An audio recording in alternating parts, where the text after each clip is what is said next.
Magandang araw po muli sa ating lahat. Ito po ang aking pangalawang bahagi ng pagbasa.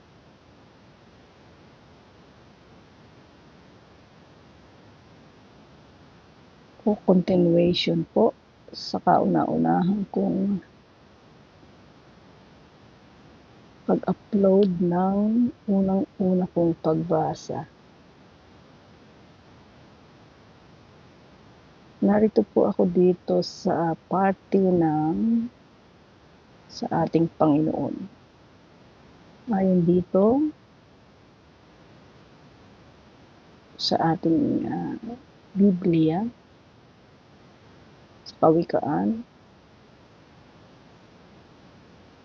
ay nasulat po ito upang magkaroon ng kaalaman. Naunahin natin ang paggalang sa ating Panginoon, sa ating Amang nasa langit. At nagpapatuloy po sa pagtalakay ng mga bagay na may kinalaman ayon po sa nabanggit sa relihiyon at kabutihang asal. Ang mga kasabihang ito'y naghahayag sa malalim na kaalaman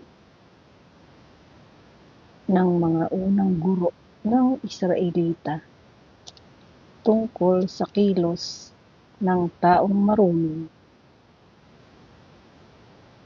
at ang ilan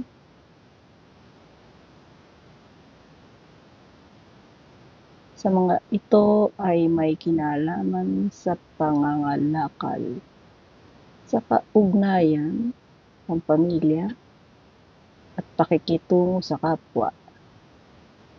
Ang iba na may tungkol sa kagandahang asal at ang iba ay tungkol sa pagpipigil sa sarili. Maraming banggit tungkol sa mga katangian tulad ng pakumbabaan, pagtitiyaga, paglingap sa mahihirap at katapatan sa mga kaibigan.